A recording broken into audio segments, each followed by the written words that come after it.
안녕하십니까, 책돌입니다. 오늘 소개해드릴 책은 척추만 잘 자극해도 병의 90%는 낫는다입니다. 저자는 선재광, 출판사는 전나무 숲입니다. 바로 본문을 보도록 하겠습니다. 스트레스를 관리하고 자연식을 먹고 꾸준히 운동을 하더라도 우리 몸을 전체적으로 관통하며 에너지를 관리하고 조절하는 컨트롤 타워에 심각한 문제가 생기면 건강에 빨간불이 켜질 수밖에 없다는 것이 사실입니다.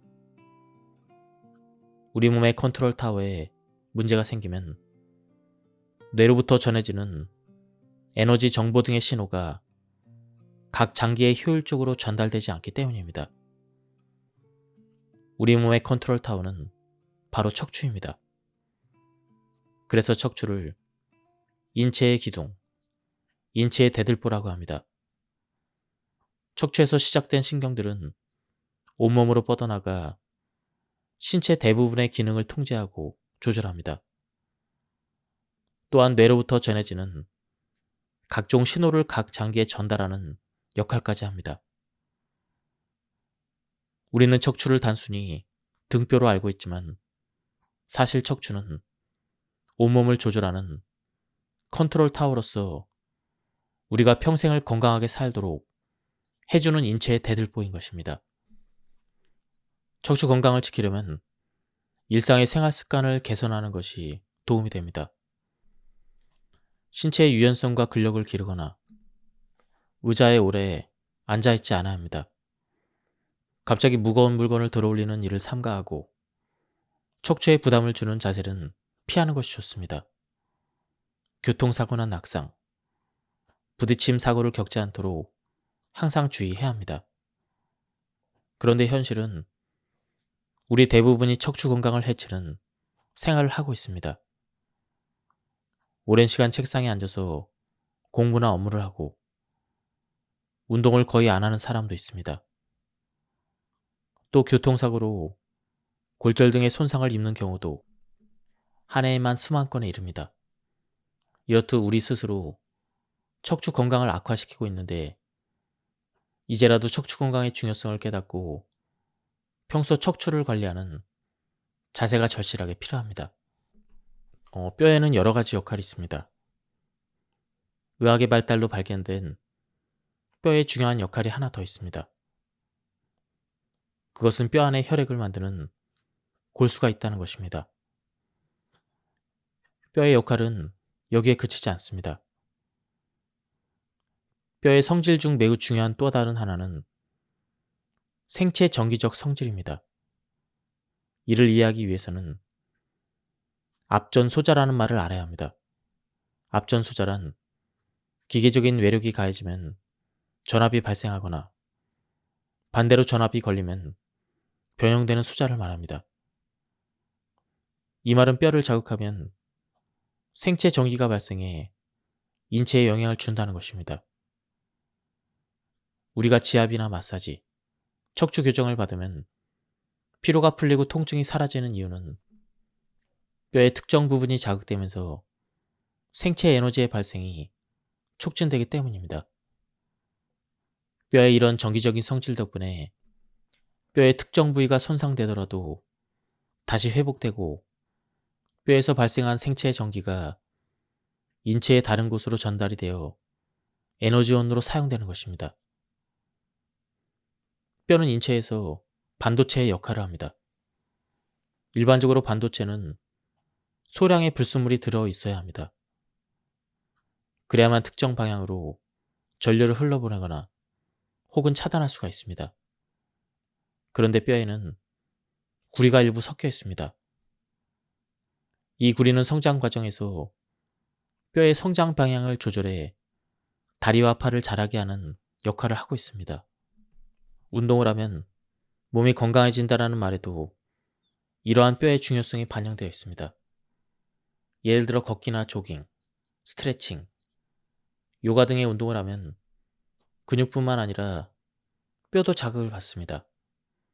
심지어 헬스장에서 근육 운동을 위해서 무거운 기구를 들어 올려도 뼈가 자극이 됩니다. 이렇게 뼈를 자극하면 생체 정기가 전체적으로 활성화되어 우리 몸이 건강해집니다.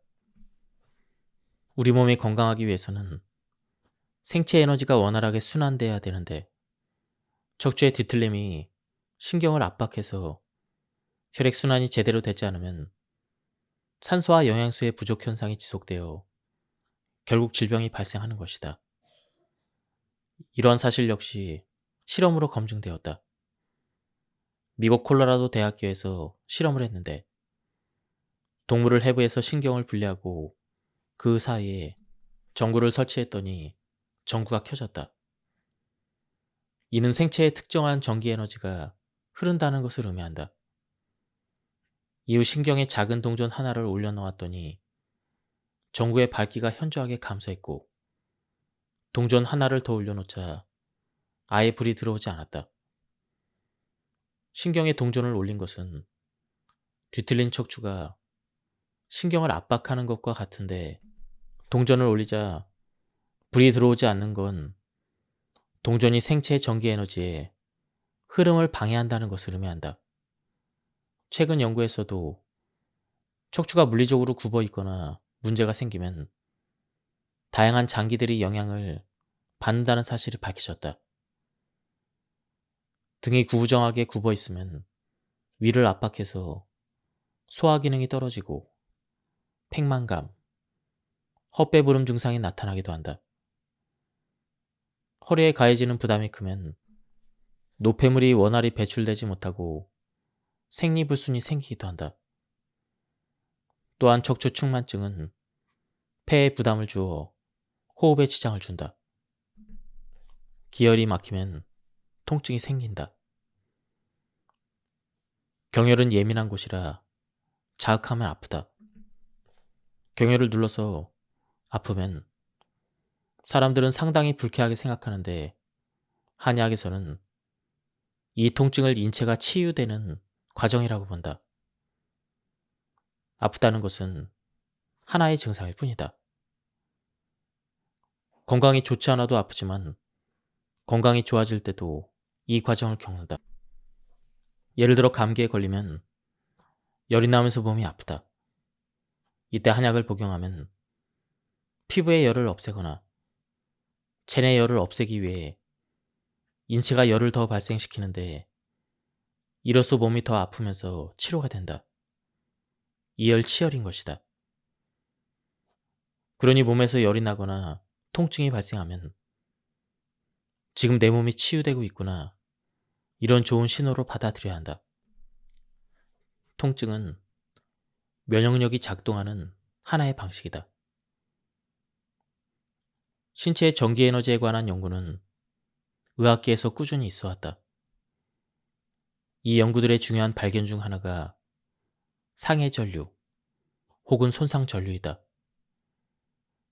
이 전류는 상처나 염증이 생기는 그 부위에서 집중적으로 생겨나는 전기로서 상해를 입거나 손상된 부위가 클수록 전기의 강도 역시 강해진다. 상해 전류가 생기는 이유는 상처나 염증을 치유하고 그 부분을 빠르게 재생하려는 그 과정에서 에너지와 혈액이 그곳에 집중되기 때문이다. 막힌 것이 없으면 통증이 없고 막힌 곳이 있으니 통증이 생긴다.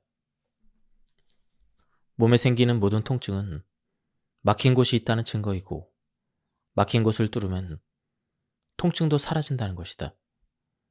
따라서 통증은 우리 몸의 정상적인 회복과 치유의 반응이며 면역력이 작동하는 하나의 과정으로 봐야 한다. 상처가 났을 때 느끼는 통증도 다르지 않다. 손가락에 난 작은 상처도 살이 붓고 피부가 재생되는 치유 과정에서 통증이 생긴다. 통증은 말 그대로 아픈 감각이기 때문에 불쾌하지만 실상은 손상된 부위가 치유되고 있다는 신호이다. 그러니 통증은 하늘이 인간에게 내린 벌이자 선물이다. 우리는 여기에서 통증이 느껴지는 부위에 대해서 확대해서 생각할 필요가 있다. 예를 들어 피부에 상처가 났을 때 통증이 느껴지는 부위는 상처로 손상된 부위이자 통증이 생기는 곳이다. 그런데 상처가 나지 않아도 통증을 느끼는 부위가 있다. 예를 들어 허리나 어깨, 목이나 손 등 신체 곳곳을 누르면 겉으로는 멀쩡한데 통증을 느끼는 경우가 있다. 이것은 그 부위와 연결된 체내 장기의 상처와 염증이 생겼다는 의미이며, 이때 아픈 지점인 경혈은 어느 곳에서 기혈의 순환이 막혀 있는지를 알려주는 신호등이라고 할 수가 있다. 통증 유발점을 치료하는 방법은 여러 가지가 있다.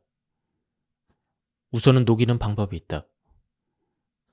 긴장된 부위에 자극을 주거나 열로 녹이면 사라진다. 침이나 뜸, 부항이 대표적이다. 긴장을 풀어주는 방법도 있다. 열은 물론이고 자극이나 진동을 가하면 통증이 사라지고 체내 장기가 건강하게 회복된다. 그러니 일상적인 몸 전체의 경혈은 물론 척추 경혈을 수시로 점검해야 한다. 만약 특정 부위에서 통증이 느껴진다면 그곳과 연결된 장기에 문제가 생겼거나 통증이 있는 경혈 주위에 기혈 흐름이 막혔다는 것이다. 그러니 침이나 뜸, 부항으로 기혈 흐름을 개선하는 것이 좋다. 평소에 통증 관리만 잘해도 우리는 훨씬 건강하게 살 수가 있다. 에너지학에 의해서 새로 형성된 건강에 대한 관점은 세 가지로 요약할 수가 있다. 첫째, 우리 몸은 에너지 순환에 의해 유지된다는 관점이다. 과거 서양 의학에서는 인체가 에너지로 이루어졌다고 보지 않았고 이것이 순환된다고 보지도 않았으며, 반면 에너지 의학과 한의학의 견해는 거의 일치한다. 우리 몸이 건강을 유지하기 위해서는 전반적으로 순환이 원활해야 한다는 것이다. 예를 들어 운동을 하면 건강해진다는 말은 엄밀히 따지면 운동을 통해 에너지가 순환되어 우리 몸을 건강하게 만든다는 것이다. 따라서 운동으로 근육을 키우는 물질적인 면도 중요하지만 운동으로 과도하게 근육을 키우거나 자신에게 맞지 않는 운동을 과도하게 하면 에너지 순환이 방해되어 오히려 건강에 나쁠 수 있다는 것이다. 음식도 마찬가지다. 채소와 과일이 몸에 좋다는 건 어디까지나 에너지의 순환에 도움이 될 때이다.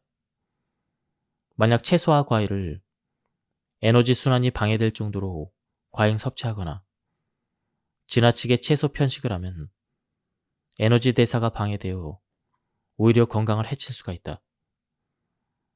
따라서 한의학과 에너지의학은 체내 에너지 순환이 원활히 이루어지고 본인과 에너지의 균형이 맞아야 건강이 유지된다고 말한다. 둘째, 에너지 파동에 의해서 몸과 마음이 연결되어 있다는 관점이다. 요즘에는 스트레스를 받으면 건강이 망가진다는 말을 상식처럼 받아들이지만 과거의 이 말은 전혀 설득력이 없었다. 과거 서양의학은 몸과 마음이 완전히 분리되어 있다고 생각했다. 그래서 스트레스와 건강은 아무런 관련이 없다고 했다. 그러나 에너지의학과 한의학은 몸과 마음이 밀접하게 영향을 주고받는다는 사실을 증명했다. 그 결과 우리는 몸 건강을 지키려면 반드시 마음의 건강을 지켜야 한다는 사실을 알게 되었다. 실제로 생각과 느낌, 마음은 질병을 제압할 수 있을 정도의 화학 반응을 유도해 우리 몸을 치유한다. 만약 과거 서양 의학계에서 장수의 비결은 마음이다라고 주장했다면 대부분 무시당했을 것이다. 그러나 에너지의학과 한의학의 증명으로 지금의 서양의학은 몸과 마음의 상관성을 인정하고 있다. 고혈압이나 불면증, 조현병, 어깨 통증, 이러한 통증들은 척추 상부의 경혈을 자극하면 효과적이라고 합니다. 척추 상부의 경혈을 자극하면 심신이 안정되고 심장과 폐 질환의 치료에 효과적이다. 또한 가슴 두근거림, 불면증, 피부질환, 기관지 관련 증상을 완화할 수가 있다. 간 수치가 높을 때는 척추 중부의 경혈을 자극해야 한다.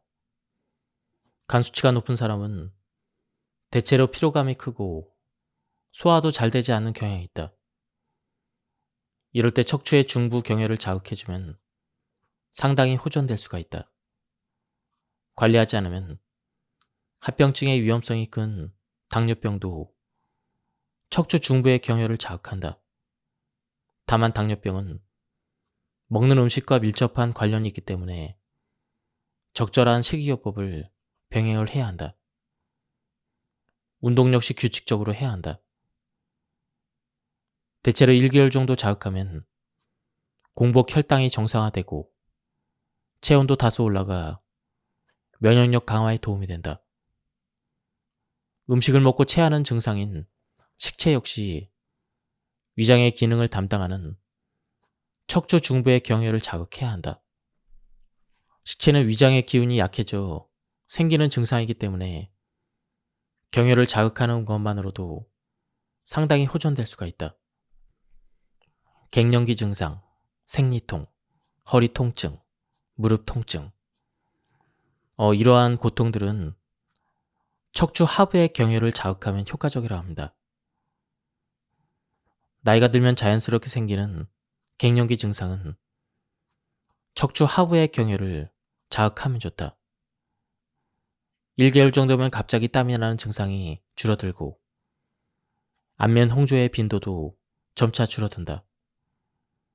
매달 여성을 괴롭히는 생리통에도 척추 하부의 경혈을 자극하는 것이 도움이 된다. 허리 통증이나 하지 통증 역시 척추의 하부의 경혈을 자극해야 한다. 꾸준하게 3개월 정도 자극하면 전반적인 통증이 없어지고 무릎 통증도 상당히 호전된다. 치료기를 통해 척추 경혈을 자극할 수도 있지만 치료기가 없어도 척추 경혈을 자극할 수가 있다. 방법은 테니스 공과 같은 부드러운 공과 딱딱한 야구공 2개를 준비하면 된다. 처음에는 부드러운 테니스 공으로 자극하다가 척추가 어느 정도 적응했다 싶으면 딱딱한 야구공을 활용할 수가 있다. 가족이 해주어도 되고 들어놓은 상태에서 공을 바닥에 놓은 뒤 몸을 움직여가며 자극하면 된다. 둥근 대나무를 등에 대고 자극해도 효과가 좋다. 관절염 치료는 다양한 방법으로 할 수가 있다. 우선 간과 신장의 기능을 회복시키고 체내의 습한 기운을 몰아내고 혈액을 순환시켜야 한다. 또 척추 경혈 자극으로 동시에 기순환을 원활히 하면 관절 부위가 한결 편해진다. 다만 진통제와 항생제의 남용은 절대 금물이다. 진통제는 단지 통증에만 작용될 뿐 근본 치료와는 아무런 상관이 없으며 시간이 흘러 신장이 더욱 망가져서 끝내 수술에 의존하게 만든다. 우리나라의 관절염 환자가 많은 것은 초기부터 근본 치료를 하지 않고 진통제에 의존하다가 관절염이 더욱 악화되기 때문이다. 관절염의 침 시술은 관절염과 밀접한 관계가 있는 경락인 신경, 간경, 비경의 자침에 기혈을 소통시킨다.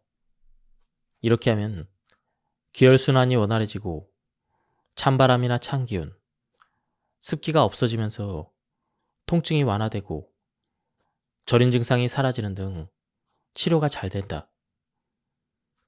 뜸은 간접등으로 하복부에 열기를 주면 하복부가 따뜻해지면서 온몸으로 기혈순환이 잘 되고 하부의 냉기, 습기가 제거되고 상부의 열기나 화기가 제거되어 관절염 치료에 탁월한 효과가 있다.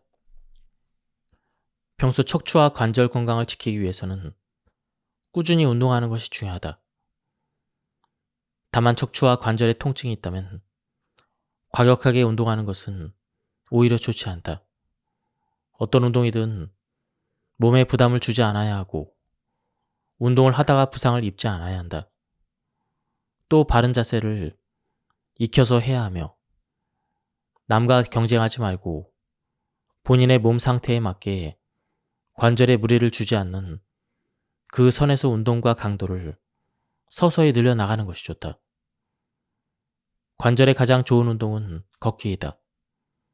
각종 통증은 기혈순환이 정체되었을 때 생긴다. 이러한 정체를 풀어주면 통증은 자연스럽게 사라지니 걷기를 자주 해서 기혈순환을 원활히 하는 것이 좋다. 걷는 동안 뼈가 계속 자극이 되어 뼈의 밀도가 높아지고 더 단단해지는 효과를 볼 수가 있다. 처음에는 통증이 있겠지만 계속 걷다 보면 서서히 통증이 사라진다. 나이가 들었으니 관절을 보호해야 된다는 생각으로 움직임을 줄이고 실내에만 있으면 관절이 더 약해지고 통증은 더 심해진다. 걷기보다는 달리기가 좋을 것이라고 생각할 수 있는데 달리기는 관절에 주는 충격이 상당하다. 걷기는 4배, 달리기는 8배로 충격을 주니 먼저 꾸준히 걷기부터 해서 통증에서 차츰 벗어나야 한다.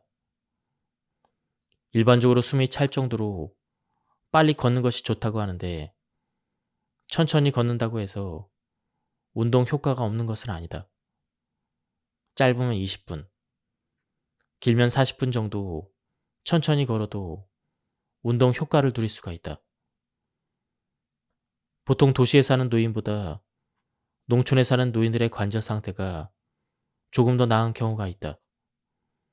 이것은 농촌의 노인들이 꾸준히 몸을 움직이기 때문이다. 그런 점에서 특별한 운동을 해야 된다고 생각하기보다는 자주 산책하고 가까운 거리는 걸어 다니는 등 일상에서의 활동이 중요하다는 점을 명심해야 한다. 스트레스를 지속적으로 많이 받으면 에너지의 과부하로 오장육부의 온도가 상승해 피가 말라 부족해진다. 물도 계속 끓이면 수증기로 날아가 결국에는 하나도 남지 않는데 피도 똑같다. 오랜 스트레스로 피가 부족해지면 뼈와 근육이 약해지고 체내 산소와 영양소를 전달하는 기능이 현저히 떨어진다. 피를 많이 쏟게 되는 출산 역시 인체를 상당히 약화시킨다. 산후조리를 제대로 하지 못하면 여성의 몸에 문제가 생기는 것도 이러한 피 부족과 관련이 있다. 감정 관리를 통해서 분노하지 않고 평정심을 유지하는 것이 우리 몸을 건강하게 하는 하나의 양승법이다. 동의보감에는 진정한 명의는 마음을 치료해주는 사람이라고 했다. 이 말은 스트레스가 건강에 얼마나 큰 영향을 미치는지를 알려준다. 우리나라 전통 무속 신앙에서 무당이 의학적인 역할을 일부 담당할 수 있었던 것도 그들이 사람들의 마음을 풀어주었기 때문이다. 무당에 의해서 한을 풀어낸 사람들은 저절로 몸이 낫기도 했다. 문제는 피 부족을 초래하는 스트레스가 척추까지 크게 악화시킨다는 것이다. 알다시피 척추는 척추뼈와 추간판이 층층이 쌓여 있고 그 주변을 근육과 인대, 근막이 탄탄히 받쳐주는 구조물이다. 따라서 이를 지탱하는 주변의 근육과 인대, 근막과 뼈가 약해지기 시작하면 척추도 약해질 수밖에 없다. 처음에는 약간의 징후만 보이지만 나중에는 무너져 내리게 된다. 물렁뼈가 부서지고 내부에 있던 수액이 밖으로 터져나와 각종 척추 질환을 일으킨다.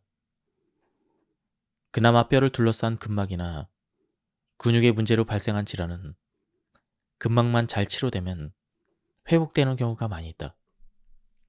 척추는 스트레스에 의해서도 약화되지만 스트레스로 기력이 약해진 상태에서 체내에 냉기와 습기가 쌓이면 척추가 더 약해져서 질병을 일으킨다. 노화도 척추를 약화시키는 원인이다. 노화를 막기 힘들지만 척추 건강을 유지함으로써 노화를 늦추고 노화로 인한 다양한 부작용을 막을 수가 있다.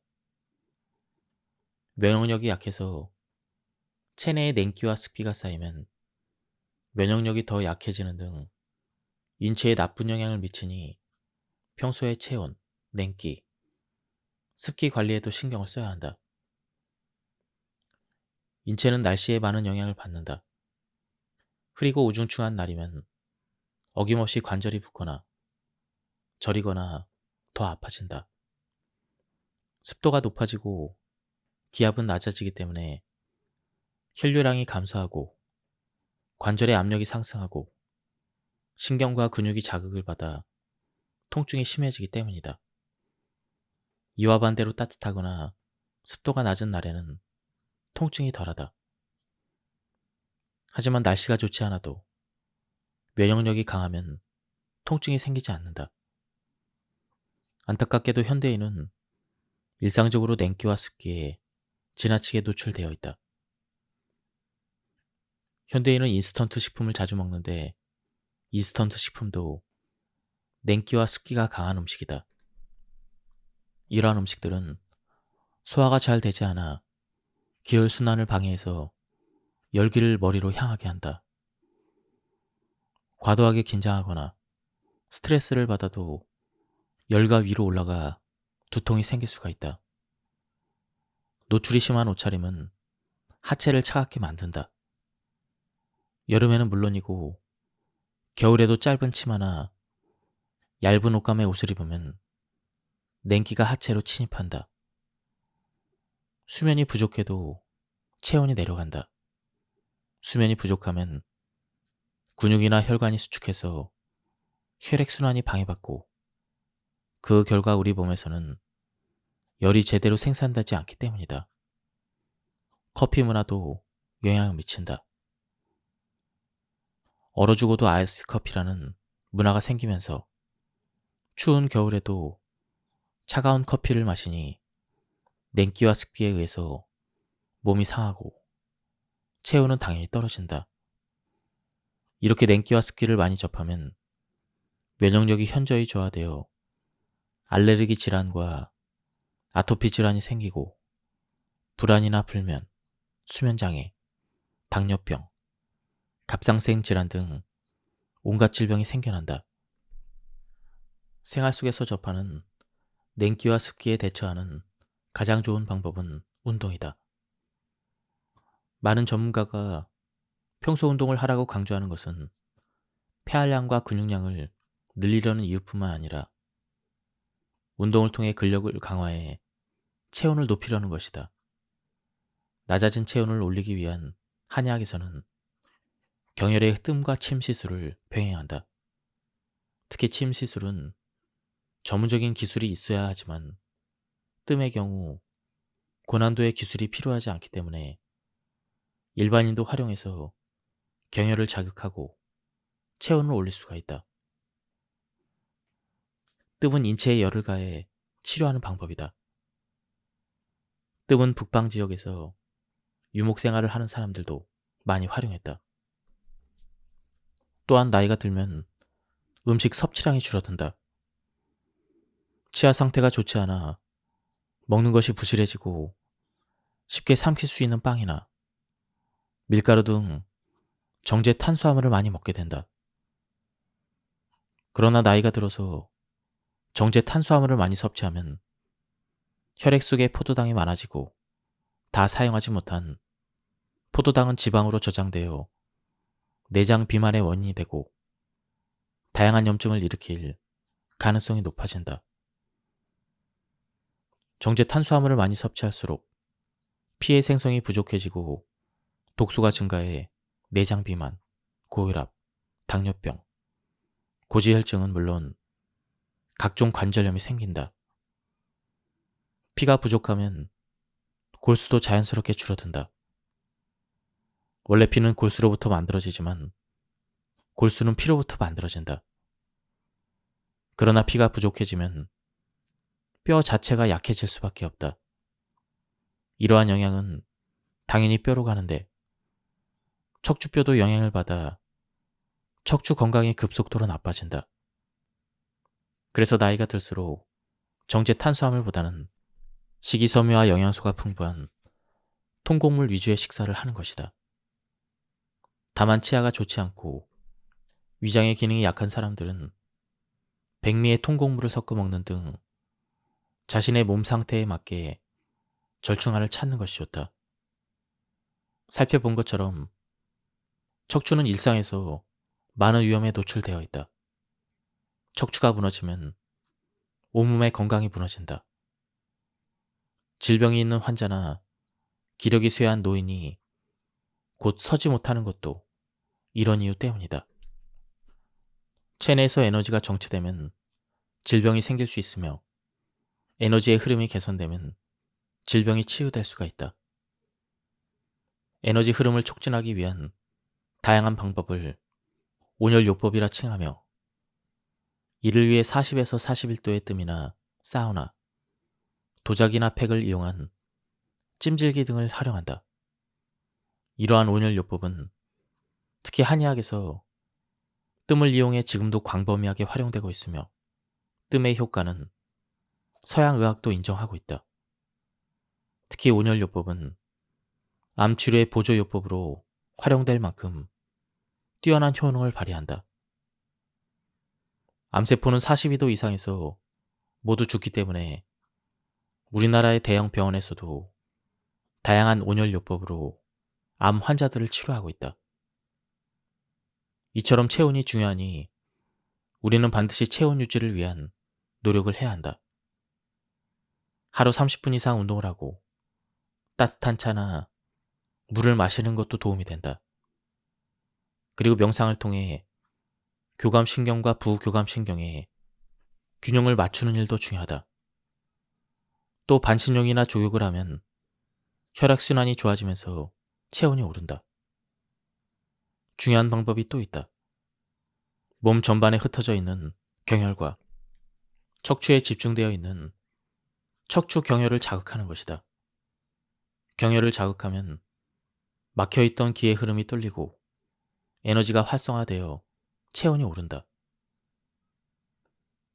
예를 들어 인체의 다른 부위는 그렇지 않은데 유독 손과 발이 차가운 사람은 기의 흐름이 막혀 따뜻한 피가 손과 발끝까지 순환되지 못하는 상태이다. 따라서 막혀있는 척추 경혈을 자극하면 기혈의 순환이 개선되어 자연스럽게 손발에 온기가 돈다.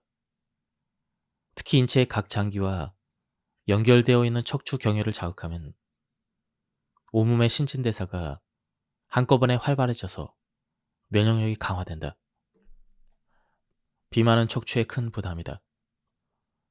척추가 지탱하는 무게는 전체 체중의 60%이다. 자신의 몸무게가 70kg이라면 42kg이 척추가 감당하는 무게이다. 군대에서 완전 군장의 무게가 대략 40kg이니 군대에 다녀온 남성이라면 이 무게가 어느 정도인지 체감할 것이다. 이 정도의 무게를 척추가 오롯이 감당하다니 그 중압감이 어느 정도일지 이해가 된다. 비만이 문제가 되는 또 다른 이유는 체내 지방 함량이 높아져 근육이 약화되기 때문이다. 이는 근육에 붙어있는 척추와 관절에 더 많은 부담이 간다는 것이다. 특히 복부 비만이 척추에 큰 무리를 준다. 배가 나오면 몸의 무게중심이 자연스럽게 앞쪽으로 기울고 엉덩이는 뒤로 빠지기 때문에 척추가 휘어진다. 이 자세가 장시간 이어지면 허리 통증이 생기는 것은 물론 허리 디스크나 척추 측만증으로 이어질 수가 있다. 여성의 경우 중년 이후로 여성 호르몬이 감소하면서 근육량이 감소하고 지방 함량이 늘어 복부 비만이 되는 경우가 흔하다. 관절염이나 요통, 척추 디스크는 절대로 수술하지 마라. 비만은 척추뿐만 아니라 다리 관절에도 큰 부담을 준다. 만약 인간이 포유류처럼 네 발로 걸어 다닌다면 노인이 되어서도 허리 통증이나 무릎 통증, 어깨 통증은 겪지 않았을 것이다. 하지만 인간이 두 발로 걷게 되면서 이러한 통증은 숙명이 되어버렸다. 그렇다면 숙명이 돼버린 통증을 다스릴 방법은 없는 것일까? 분명히 있다. 하지만 많은 사람이 관절의 통증을 수술로 해결하려고 한다. 정형외과 의사인 안익주 박사는 자신의 저서에서 무릎과 허리 수술의 90%가 가짜라며 수술은 절대로 하지 마라. 이러한 통증의 원인은 염증이기 때문에 염증만 제거하면 치료될 수 있다고 말한다. 대부분의 염증은 혈액순환이 나빠지면서 생기기 때문에 혈액순환만 개선되면 얼마든지 염증을 없애고 통증으로부터 자유로울 수가 있다. 예를 들어 무릎 관절의 경우 연골이 닳아서 통증이 유발되는 것이 아니라 무릎 관절 부위에 발생하는 건초염 때문에 통증이 생긴다. 무릎 관절의 앞통점은 슬개골의 내측 하반과 경골의 내측 상반부에 있는데 바로 여기에서 염증 반응이 가장 심하게 나타난다. 허리 통증의 경우 추간판이 좁아져서 통증이 생기는 것이 아니라 근육을 싸고 있는 근막에 염증이 생기기 때문에 근막의 염증을 없애면 치료되는 것이다. 이러한 통증은 장기화될수록 염증 반응이 더 넓은 부위에서 골고루 나타나 통증이 심해진다. 하지만 염증만 치료되면 그 통증을 없앨 수가 있다. 오십견 역시 건초염으로 인해 발생한다. 오십견은 보통 어깨 관절과 그 주변의 운동 범위가 현저하게 감소하는 질환으로 실제로는 통증과 거의 관련이 없다. 따라서 관절 주위에 운동 범위를 넓히는 것과 건초염을 치료하는 것만으로도 충분히 극복될 수가 있다. 염증을 치료하기 위해서는 체온을 높이고 혈액을 맑게 해서 혈액순환을 개선하는 것이 가장 효과적이다. 안익주 박사는 척추의 상태를 알아볼 때 엑스레이나 MRI 같은 검사는 전혀 도움이 되지 않는다고 한다. 염증 반응이 사진상에서는 확인되지 않으면서 거의 예외 없이 요추의 4번과 5번 사이에 추간판 돌출 소견이 나타나는 경우가 많기 때문이다.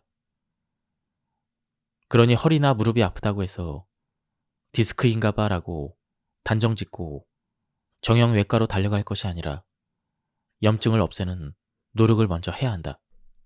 많은 식품 중에서 특별히 뼈나 척추 건강에 도움이 되는 것은 콜라겐이 풍부한 식품이다. 콜라겐이 풍부한 곰탕은 임금의 수라상에도 자주 오를 정도로 사랑을 받았다고 한다. 요즘은 곰탕을 사 먹는 경우가 많은데 냉장고에 두었을 때 겔 형태로 보존된다면 첨가물이 없는 것이다. 그리고 액체 상태로 보존된다면 다른 첨가물이 많이 섞였다고 보면 된다. 닭발과 족발 역시 콜라겐이 풍부한 식품이다. 그래서 약용으로도 자주 쓰였다. 돼지 껍질도 콜라겐이 풍부하다. 예, 지금까지 이 책에 대한 리뷰를 모두 마쳤습니다. 이 책에서는 척추 건강을 위해서는 수시로 척추 경혈을 자극해주라고 말해주고 있습니다. 이 밖에도 많은 부분이 있었는데요. 시간 관계상 제가 감명 깊게 읽은 부분만 발췌 요약해서 설명드렸습니다. 한번 책을 구해서 읽어보실 것을 추천드립니다. 여기서 리뷰를 마치도록 하겠습니다. 감사합니다. 안녕하십니까, 책돌입니다. 오늘 소개해드릴 책은 척추만 잘 자극해도 병의 90%는 낫는다입니다. 저자는 선재광, 출판사는 전나무 숲입니다. 바로 본문을 보도록 하겠습니다. 스트레스를 관리하고 자연식을 먹고 꾸준히 운동을 하더라도 우리 몸을 전체적으로 관통하며 에너지를 관리하고 조절하는 컨트롤 타워에 심각한 문제가 생기면 건강에 빨간불이 켜질 수밖에 없다는 것이 사실입니다. 우리 몸의 컨트롤 타워에 문제가 생기면 뇌로부터 전해지는 에너지 정보 등의 신호가 각 장기에 효율적으로 전달되지 않기 때문입니다. 우리 몸의 컨트롤 타워는 바로 척추입니다. 그래서 척추를 인체의 기둥, 인체의 대들보라고 합니다. 척추에서 시작된 신경들은 온몸으로 뻗어나가 신체 대부분의 기능을 통제하고 조절합니다. 또한 뇌로부터 전해지는 각종 신호를 각 장기에 전달하는 역할까지 합니다. 우리는 척추를 단순히 등뼈로 알고 있지만 사실 척추는 온몸을 조절하는 컨트롤 타워로서 우리가 평생을 건강하게 살도록 해주는 인체의 대들보인 것입니다. 척추 건강을 지키려면 일상의 생활 습관을 개선하는 것이 도움이 됩니다. 신체의 유연성과 근력을 기르거나 의자에 오래 앉아있지 않아야 합니다. 갑자기 무거운 물건을 들어올리는 일을 삼가하고 척추에 부담을 주는 자세는 피하는 것이 좋습니다. 교통사고나 낙상, 부딪힘 사고를 겪지 않도록 항상 주의해야 합니다. 그런데 현실은 우리 대부분이 척추 건강을 해치는 생활을 하고 있습니다. 오랜 시간 책상에 앉아서 공부나 업무를 하고 운동을 거의 안 하는 사람도 있습니다. 또 교통사고로 골절 등의 손상을 입는 경우도 한 해에만 수만 건에 이릅니다. 이렇듯 우리 스스로 척추 건강을 악화시키고 있는데 이제라도 척추 건강의 중요성을 깨닫고 평소 척추를 관리하는 자세가 절실하게 필요합니다. 뼈에는 여러 가지 역할이 있습니다. 의학의 발달로 발견된 뼈의 중요한 역할이 하나 더 있습니다. 그것은 뼈 안에 혈액을 만드는 골수가 있다는 것입니다. 뼈의 역할은 여기에 그치지 않습니다. 뼈의 성질 중 매우 중요한 또 다른 하나는 생체 정기적 성질입니다. 이를 이해하기 위해서는 압전소자라는 말을 알아야 합니다. 압전소자란 기계적인 외력이 가해지면 전압이 발생하거나 반대로 전압이 걸리면 변형되는 소자를 말합니다. 이 말은 뼈를 자극하면 생체 전기가 발생해 인체에 영향을 준다는 것입니다. 우리가 지압이나 마사지, 척추 교정을 받으면 피로가 풀리고 통증이 사라지는 이유는 뼈의 특정 부분이 자극되면서 생체 에너지의 발생이 촉진되기 때문입니다. 뼈의 이런 정기적인 성질 덕분에 뼈의 특정 부위가 손상되더라도 다시 회복되고 뼈에서 발생한 생체의 전기가 인체의 다른 곳으로 전달이 되어 에너지원으로 사용되는 것입니다. 뼈는 인체에서 반도체의 역할을 합니다. 일반적으로 반도체는 소량의 불순물이 들어 있어야 합니다. 그래야만 특정 방향으로 전류를 흘러보내거나 혹은 차단할 수가 있습니다. 그런데 뼈에는 구리가 일부 섞여 있습니다. 이 구리는 성장 과정에서 뼈의 성장 방향을 조절해 다리와 팔을 자라게 하는 역할을 하고 있습니다. 운동을 하면 몸이 건강해진다는 말에도 이러한 뼈의 중요성이 반영되어 있습니다. 예를 들어 걷기나 조깅, 스트레칭, 요가 등의 운동을 하면 근육뿐만 아니라 뼈도 자극을 받습니다. 심지어 헬스장에서 근육 운동을 위해서 무거운 기구를 들어 올려도 뼈가 자극이 됩니다. 이렇게 뼈를 자극하면 생체 정기가 전체적으로 활성화되어 우리 몸이 건강해집니다. 우리 몸이 건강하기 위해서는 생체 에너지가 원활하게 순환돼야 되는데 척추의 뒤틀림이 신경을 압박해서 혈액순환이 제대로 되지 않으면 산소와 영양소의 부족 현상이 지속되어 결국 질병이 발생하는 것이다. 이러한 사실 역시 실험으로 검증되었다. 미국 콜로라도 대학교에서 실험을 했는데 동물을 해부해서 신경을 분리하고 그 사이에 전구를 설치했더니 전구가 켜졌다. 이는 생체의 특정한 전기 에너지가 흐른다는 것을 의미한다. 이후 신경에 작은 동전 하나를 올려놓았더니 전구의 밝기가 현저하게 감소했고 동전 하나를 더 올려놓자 아예 불이 들어오지 않았다. 신경에 동전을 올린 것은 뒤틀린 척추가 신경을 압박하는 것과 같은데 동전을 올리자 불이 들어오지 않는 건 동전이 생체의 전기 에너지에 흐름을 방해한다는 것을 의미한다. 최근 연구에서도 척추가 물리적으로 굽어 있거나 문제가 생기면 다양한 장기들이 영향을 받는다는 사실이 밝혀졌다. 등이 구부정하게 굽어 있으면 위를 압박해서 소화 기능이 떨어지고 팽만감, 헛배부름 증상이 나타나기도 한다. 허리에 가해지는 부담이 크면 노폐물이 원활히 배출되지 못하고 생리불순이 생기기도 한다. 또한 척추 측만증은 폐에 부담을 주어 호흡에 지장을 준다. 기혈이 막히면 통증이 생긴다. 경혈은 예민한 곳이라 자극하면 아프다. 경혈을 눌러서 아프면 사람들은 상당히 불쾌하게 생각하는데 한의학에서는 이 통증을 인체가 치유되는 과정이라고 본다. 아프다는 것은 하나의 증상일 뿐이다. 건강이 좋지 않아도 아프지만 건강이 좋아질 때도 이 과정을 겪는다. 예를 들어 감기에 걸리면 열이 나면서 몸이 아프다. 이때 한약을 복용하면 피부의 열을 없애거나 체내 열을 없애기 위해 인체가 열을 더 발생시키는데 이로써 몸이 더 아프면서 치료가 된다. 이열치열인 것이다. 그러니 몸에서 열이 나거나 통증이 발생하면 지금 내 몸이 치유되고 있구나. 이런 좋은 신호로 받아들여야 한다.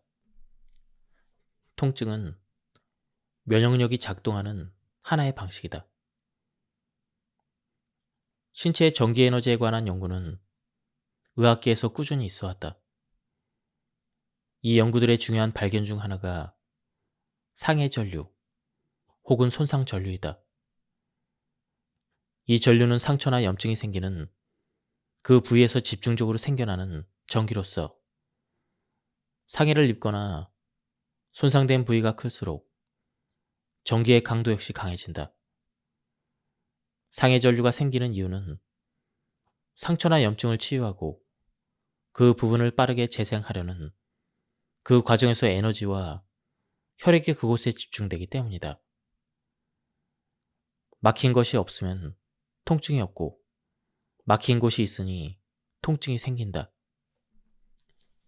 몸에 생기는 모든 통증은 막힌 곳이 있다는 증거이고 막힌 곳을 뚫으면 통증도 사라진다는 것이다. 따라서 통증은 우리 몸의 정상적인 회복과 치유의 반응이며 면역력이 작동하는 하나의 과정으로 봐야 한다. 상처가 났을 때 느끼는 통증도 다르지 않다. 손가락에 난 작은 상처도 살이 붓고 피부가 재생되는 치유 과정에서 통증이 생긴다. 통증은 말 그대로 아픈 감각이기 때문에 불쾌하지만 실상은 손상된 부위가 치유되고 있다는 신호이다. 그러니 통증은 하늘이 인간에게 내린 버리자 선물이다.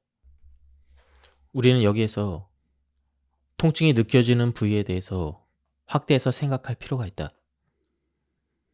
예를 들어 피부에 상처가 났을 때 통증이 느껴지는 부위는 상처로 손상된 부위이자 통증이 생기는 곳이다. 그런데 상처가 나지 않아도 통증을 느끼는 부위가 있다. 예를 들어 허리나 어깨, 목이나 손 등 신체 곳곳을 누르면 겉으로는 멀쩡한데 통증을 느끼는 경우가 있다.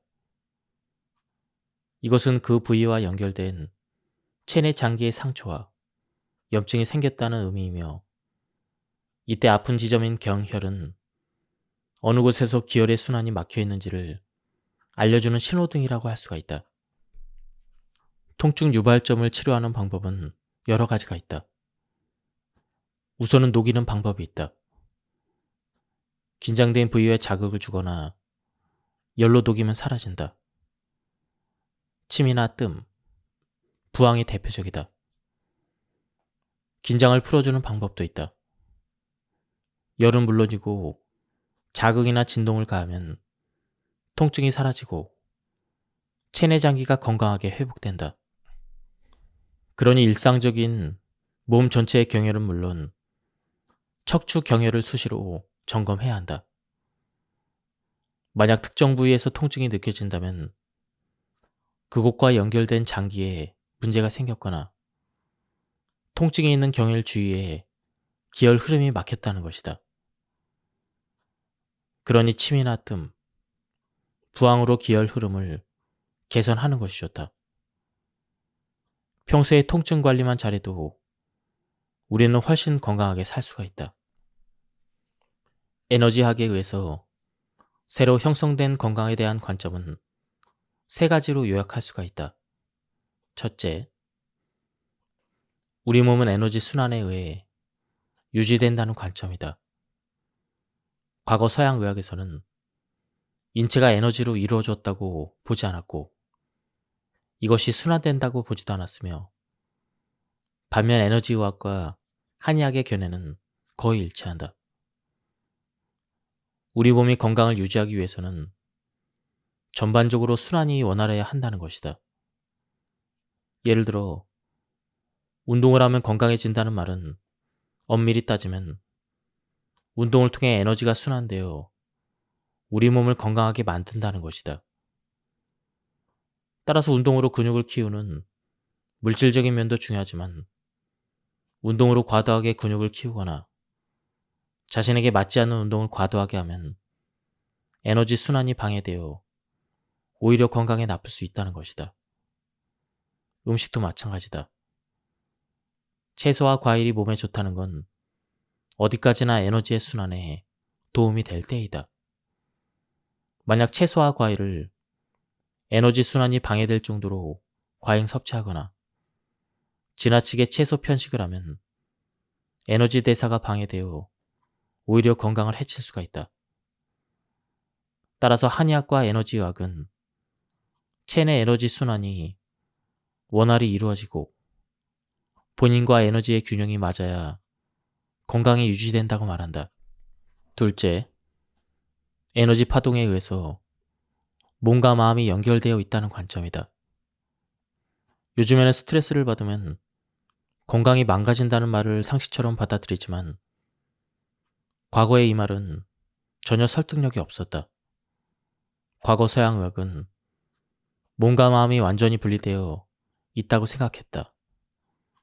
그래서 스트레스와 건강은 아무런 관련이 없다고 했다. 그러나 에너지의학과 한의학은 몸과 마음이 밀접하게 영향을 주고받는다는 사실을 증명했다. 그 결과 우리는 몸 건강을 지키려면 반드시 마음의 건강을 지켜야 한다는 사실을 알게 되었다. 실제로 생각과 느낌, 마음은 질병을 제압할 수 있을 정도의 화학 반응을 유도해 우리 몸을 치유한다. 만약 과거 서양 의학계에서 장수의 비결은 마음이다라고 주장했다면 대부분 무시당했을 것이다. 그러나 에너지의학과 한의학의 증명으로 지금의 서양의학은 몸과 마음의 상관성을 인정하고 있다. 고혈압이나 불면증, 조현병, 어깨 통증, 이러한 통증들은 척추 상부의 경혈을 자극하면 효과적이라고 합니다. 척추 상부의 경혈을 자극하면 심신이 안정되고 심장과 폐 질환의 치료에 효과적이다. 또한 가슴 두근거림, 불면증, 피부질환, 기관지 관련 증상을 완화할 수가 있다. 간 수치가 높을 때는 척추 중부의 경혈을 자극해야 한다. 간 수치가 높은 사람은 대체로 피로감이 크고 소화도 잘 되지 않는 경향이 있다. 이럴 때 척추의 중부 경혈을 자극해주면 상당히 호전될 수가 있다. 관리하지 않으면 합병증의 위험성이 큰 당뇨병도 척추 중부의 경혈을 자극한다. 다만 당뇨병은 먹는 음식과 밀접한 관련이 있기 때문에 적절한 식이요법을 병행을 해야 한다. 운동 역시 규칙적으로 해야 한다. 대체로 1개월 정도 자극하면 공복 혈당이 정상화되고 체온도 다소 올라가 면역력 강화에 도움이 된다. 음식을 먹고 체하는 증상인 식체 역시 위장의 기능을 담당하는 척추 중부의 경혈을 자극해야 한다. 식체는 위장의 기운이 약해져 생기는 증상이기 때문에 경혈을 자극하는 것만으로도 상당히 호전될 수가 있다. 갱년기 증상, 생리통, 허리 통증, 무릎 통증. 이러한 고통들은 척추 하부의 경혈을 자극하면 효과적이라 합니다. 나이가 들면 자연스럽게 생기는 갱년기 증상은 척추 하부의 경혈을 자극하면 좋다. 1개월 정도면 갑자기 땀이 나는 증상이 줄어들고 안면 홍조의 빈도도 점차 줄어든다. 매달 여성을 괴롭히는 생리통에도 척추 하부의 경혈을 자극하는 것이 도움이 된다. 허리 통증이나 하지 통증 역시 척추의 하부의 경혈을 자극해야 한다. 꾸준하게 3개월 정도 자극하면 전반적인 통증이 없어지고 무릎 통증도 상당히 호전된다. 치료기를 통해 척추 경혈을 자극할 수도 있지만 치료기가 없어도 척추 경혈을 자극할 수가 있다. 방법은 테니스 공과 같은 부드러운 공과 딱딱한 야구공 2개를 준비하면 된다. 처음에는 부드러운 테니스 공으로 자극하다가 척추가 어느 정도 적응했다 싶으면 딱딱한 야구공을 활용할 수가 있다. 가족이 해주어도 되고 들어놓은 상태에서 공을 바닥에 놓은 뒤 몸을 움직여가며 자극하면 된다. 둥근 대나무를 등에 대고 자극해도 효과가 좋다. 관절염 치료는 다양한 방법으로 할 수가 있다. 우선 간과 신장의 기능을 회복시키고 체내의 습한 기운을 몰아내고 혈액을 순환시켜야 한다. 또 척추 경혈 자극으로 동시에 기의 순환을 원활히 하면 관절 부위가 한결 편해진다. 다만 진통제와 항생제의 남용은 절대 금물이다. 진통제는 단지 통증에만 작용될 뿐 근본 치료와는 아무런 상관이 없으며 시간이 흘러 신장이 더욱 망가져서 끝내 수술에 의존하게 만든다. 우리나라의 관절염 환자가 많은 것은 초기부터 근본 치료를 하지 않고 진통제에 의존하다가 관절염이 더욱 악화되기 때문이다. 관절염의 침 시술은 관절염과 밀접한 관계가 있는 경락인 신경, 간경, 비경의 자침에 기혈을 소통시킨다. 이렇게 하면 기혈순환이 원활해지고 찬바람이나 찬 기운, 습기가 없어지면서 통증이 완화되고 저린 증상이 사라지는 등 치료가 잘 된다. 뜸은 간접등으로 하복부에 열기를 주면 하복부가 따뜻해지면서 온몸으로 기혈순환이 잘 되고 하부의 냉기, 습기가 제거되고 상부의 열기나 화기가 제거되어 관절염 치료에 탁월한 효과가 있다. 평소 척추와 관절 건강을 지키기 위해서는 꾸준히 운동하는 것이 중요하다. 다만 척추와 관절에 통증이 있다면 과격하게 운동하는 것은 오히려 좋지 않다. 어떤 운동이든 몸에 부담을 주지 않아야 하고 운동을 하다가 부상을 입지 않아야 한다.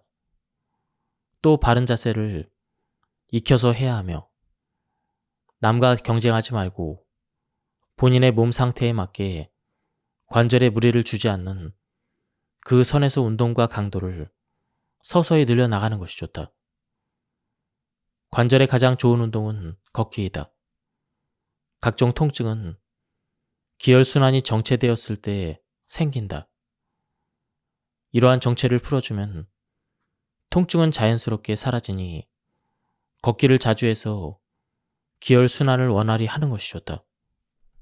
걷는 동안 뼈가 계속 자극이 되어 뼈의 밀도가 높아지고 더 단단해지는 효과를 볼 수가 있다. 처음에는 통증이 있겠지만 계속 걷다 보면 서서히 통증이 사라진다. 나이가 들었으니 관절을 보호해야 된다는 생각으로 움직임을 줄이고 실내에만 있으면 관절이 더 약해지고 통증은 더 심해진다.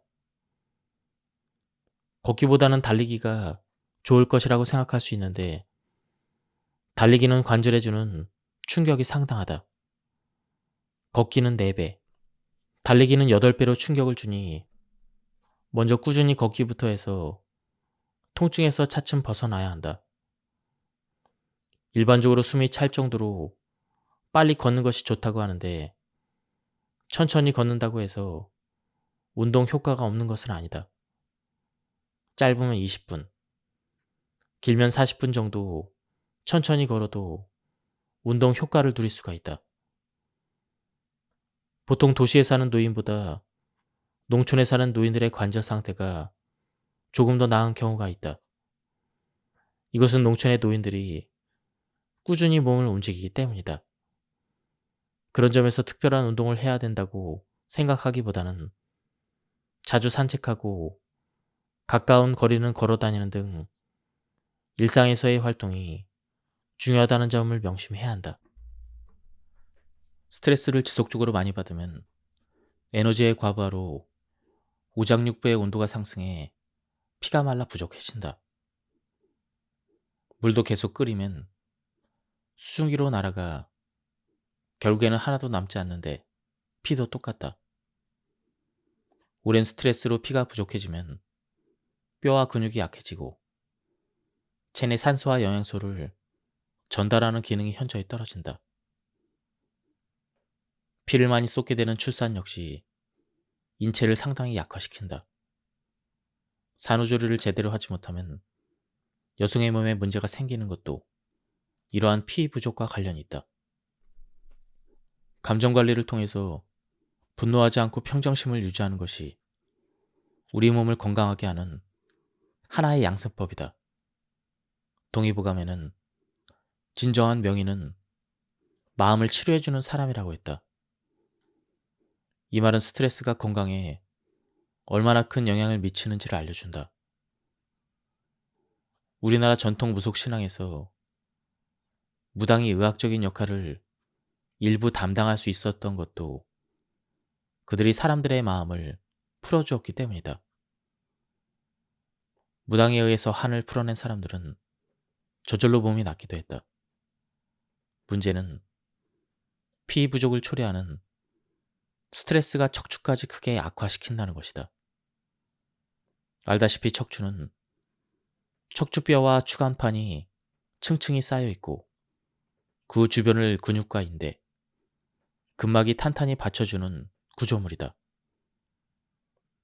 따라서 이를 지탱하는 주변의 근육과 인대, 근막과 뼈가 약해지기 시작하면 척추도 약해질 수밖에 없다. 처음에는 약간의 징후만 보이지만 나중에는 무너져 내리게 된다.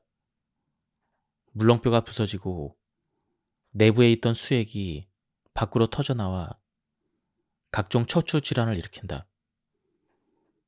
그나마 뼈를 둘러싼 근막이나 근육의 문제로 발생한 질환은 근막만 잘 치료되면 회복되는 경우가 많이 있다. 척추는 스트레스에 의해서도 약화되지만 스트레스로 기력이 약해진 상태에서 체내에 냉기와 습기가 쌓이면 척추가 더 약해져서 질병을 일으킨다. 노화도 척추를 약화시키는 원인이다. 노화를 막기 힘들지만 척추 건강을 유지함으로써 노화를 늦추고 노화로 인한 다양한 부작용을 막을 수가 있다. 면역력이 약해서 체내에 냉기와 습기가 쌓이면 면역력이 더 약해지는 등 인체에 나쁜 영향을 미치니 평소에 체온, 냉기, 습기 관리에도 신경을 써야 한다. 인체는 날씨에 많은 영향을 받는다. 흐리고 우중충한 날이면 어김없이 관절이 붓거나 저리거나 더 아파진다. 습도가 높아지고 기압은 낮아지기 때문에 혈류량이 감소하고 관절의 압력이 상승하고 신경과 근육이 자극을 받아 통증이 심해지기 때문이다.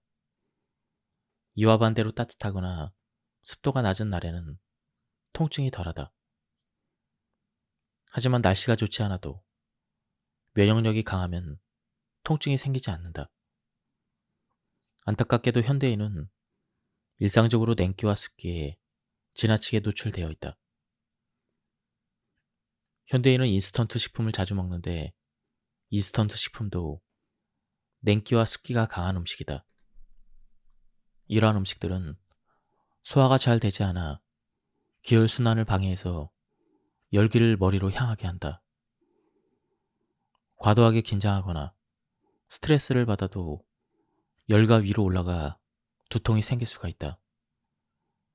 노출이 심한 옷차림은 하체를 차갑게 만든다. 여름에는 물론이고 겨울에도 짧은 치마나 얇은 옷감의 옷을 입으면 냉기가 하체로 침입한다. 수면이 부족해도 체온이 내려간다. 수면이 부족하면 근육이나 혈관이 수축해서 혈액순환이 방해받고 그 결과 우리 몸에서는 열이 제대로 생산되지 않기 때문이다. 커피 문화도 영향을 미친다. 얼어 죽어도 아이스 커피라는 문화가 생기면서 추운 겨울에도 차가운 커피를 마시니 냉기와 습기에 의해서 몸이 상하고 체온은 당연히 떨어진다. 이렇게 냉기와 습기를 많이 접하면 면역력이 현저히 저하되어 알레르기 질환과 아토피 질환이 생기고 불안이나 불면, 수면장애, 당뇨병, 갑상생 질환 등 온갖 질병이 생겨난다. 생활 속에서 접하는 냉기와 습기에 대처하는 가장 좋은 방법은 운동이다. 많은 전문가가 평소 운동을 하라고 강조하는 것은 폐활량과 근육량을 늘리려는 이유뿐만 아니라 운동을 통해 근력을 강화해 체온을 높이려는 것이다. 낮아진 체온을 올리기 위한 한의학에서는 경혈의 뜸과 침 시술을 병행한다. 특히 침 시술은 전문적인 기술이 있어야 하지만 뜸의 경우 고난도의 기술이 필요하지 않기 때문에 일반인도 활용해서 경혈을 자극하고 체온을 올릴 수가 있다. 뜸은 인체에 열을 가해 치료하는 방법이다. 뜸은 북방 지역에서 유목 생활을 하는 사람들도 많이 활용했다. 또한 나이가 들면 음식 섭취량이 줄어든다. 치아 상태가 좋지 않아 먹는 것이 부실해지고 쉽게 삼킬 수 있는 빵이나 밀가루 등 정제 탄수화물을 많이 먹게 된다. 그러나 나이가 들어서 정제 탄수화물을 많이 섭취하면 혈액 속에 포도당이 많아지고 다 사용하지 못한 포도당은 지방으로 저장되어 내장 비만의 원인이 되고 다양한 염증을 일으킬 가능성이 높아진다.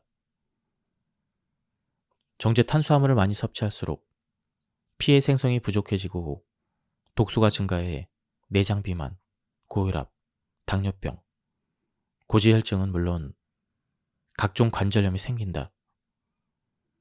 피가 부족하면 골수도 자연스럽게 줄어든다. 원래 피는 골수로부터 만들어지지만 골수는 피로부터 만들어진다. 그러나 피가 부족해지면 뼈 자체가 약해질 수밖에 없다. 이러한 영향은 당연히 뼈로 가는데 척추뼈도 영향을 받아 척추 건강이 급속도로 나빠진다. 그래서 나이가 들수록 정제 탄수화물보다는 식이섬유와 영양소가 풍부한 통곡물 위주의 식사를 하는 것이다. 다만 치아가 좋지 않고 위장의 기능이 약한 사람들은 백미에 통곡물을 섞어 먹는 등 자신의 몸 상태에 맞게 절충안을 찾는 것이 좋다. 살펴본 것처럼 척추는 일상에서 많은 위험에 노출되어 있다. 척추가 무너지면 온몸의 건강이 무너진다. 질병이 있는 환자나 기력이 쇠한 노인이 곧 서지 못하는 것도 이런 이유 때문이다. 체내에서 에너지가 정체되면 질병이 생길 수 있으며 에너지의 흐름이 개선되면 질병이 치유될 수가 있다. 에너지 흐름을 촉진하기 위한 다양한 방법을 온열요법이라 칭하며 이를 위해 40에서 41도의 뜸이나 사우나, 도자기나 팩을 이용한 찜질기 등을 활용한다. 이러한 온열요법은 특히 한의학에서 뜸을 이용해 지금도 광범위하게 활용되고 있으며 뜸의 효과는 서양 의학도 인정하고 있다.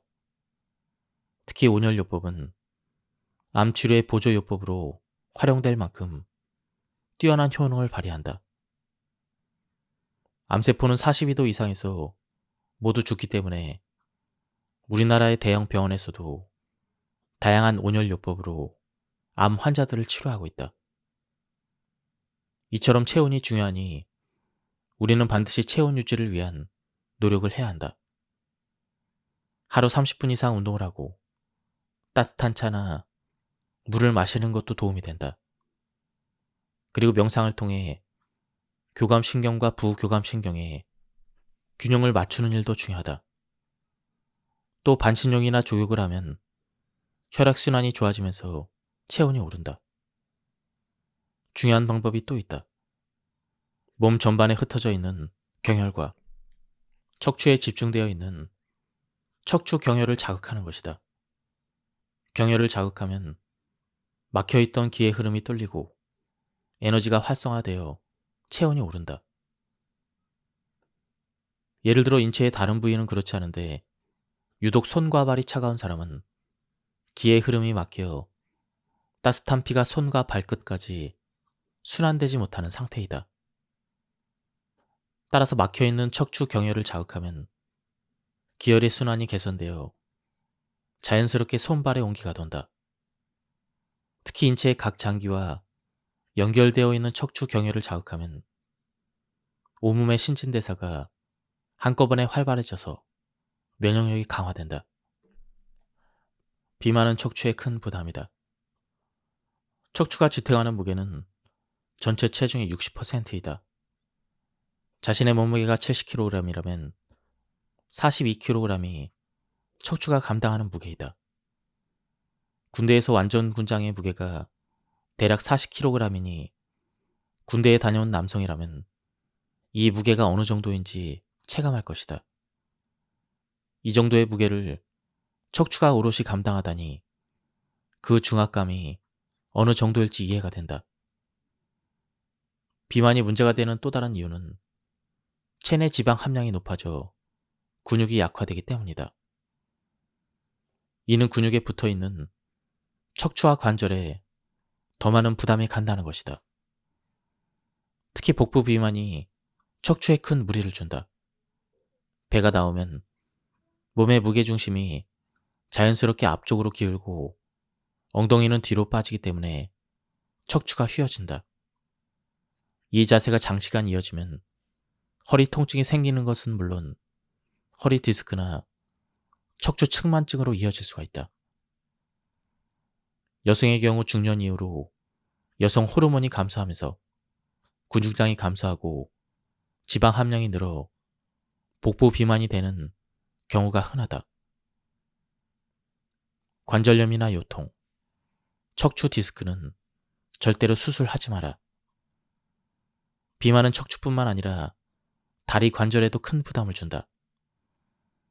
만약 인간이 포유류처럼 네 발로 걸어 다닌다면 노인이 되어서도 허리 통증이나 무릎 통증, 어깨 통증은 겪지 않았을 것이다. 하지만 인간이 두 발로 걷게 되면서 이러한 통증은 숙명이 되어버렸다. 그렇다면 숙명이 돼버린 통증을 다스릴 방법은 없는 것일까? 분명히 있다. 하지만 많은 사람이 관절의 통증을 수술로 해결하려고 한다. 정형외과 의사인 안익주 박사는 자신의 저서에서 무릎과 허리 수술의 90%가 가짜라며 수술은 절대로 하지 마라. 이러한 통증의 원인은 염증이기 때문에 염증만 제거하면 치료될 수 있다고 말한다. 대부분의 염증은 혈액순환이 나빠지면서 생기기 때문에 혈액순환만 개선되면 얼마든지 염증을 없애고 통증으로부터 자유로울 수가 있다. 예를 들어 무릎 관절의 경우 연골이 닳아서 통증이 유발되는 것이 아니라 무릎 관절 부위에 발생하는 건초염 때문에 통증이 생긴다. 무릎 관절의 앞통점은 슬개골의 내측 하반과 경골의 내측 상반부에 있는데 바로 여기에서 염증 반응이 가장 심하게 나타난다. 허리 통증의 경우 추간판이 좁아져서 통증이 생기는 것이 아니라 근육을 싸고 있는 근막에 염증이 생기기 때문에 근막의 염증을 없애면 치료되는 것이다. 이러한 통증은 장기화될수록 염증 반응이 더 넓은 부위에서 골고루 나타나 통증이 심해진다. 하지만 염증만 치료되면 그 통증을 없앨 수가 있다. 오십견 역시 건초염으로 인해 발생한다. 오십견은 보통 어깨 관절과 그 주변의 운동 범위가 현저하게 감소하는 질환으로 실제로는 통증과 거의 관련이 없다. 따라서 관절 주위에 운동 범위를 넓히는 것과 건초염을 치료하는 것만으로도 충분히 극복될 수가 있다. 염증을 치료하기 위해서는 체온을 높이고 혈액을 맑게 해서 혈액순환을 개선하는 것이 가장 효과적이다. 안익주 박사는 척추의 상태를 알아볼 때 엑스레이나 MRI 같은 검사는 전혀 도움이 되지 않는다고 한다. 염증 반응이 사진상에서는 확인되지 않으면서 거의 예외 없이 요추의 4번과 5번 사이에 추간판 돌출 소견이 나타나는 경우가 많기 때문이다. 그러니 허리나 무릎이 아프다고 해서 디스크인가 봐라고 단정 짓고 정형외과로 달려갈 것이 아니라 염증을 없애는 노력을 먼저 해야 한다. 많은 식품 중에서 특별히 뼈나 척추 건강에 도움이 되는 것은 콜라겐이 풍부한 식품이다. 콜라겐이 풍부한 곰탕은 임금의 수라상에도 자주 오를 정도로 사랑을 받았다고 한다.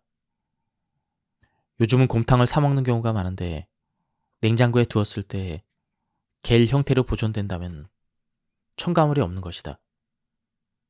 그리고 액체 상태로 보존된다면 다른 첨가물이 많이 섞였다고 보면 된다. 닭발과 족발 역시 콜라겐이 풍부한 식품이다. 그래서 약용으로도 자주 쓰였다. 돼지 껍질도 콜라겐이 풍부하다. 예, 지금까지 이 책에 대한 리뷰를 모두 마쳤습니다. 이 책에서는 척추 건강을 위해서는 수시로 척추 경혈을 자극해주라고 말해주고 있습니다. 이 밖에도 많은 부분이 있었는데요. 시간 관계상 제가 감명 깊게 읽은 부분만 발췌 요약해서 설명드렸습니다. 한번 책을 구해서 읽어보실 것을 추천드립니다. 여기서 리뷰를 마치도록 하겠습니다. 감사합니다.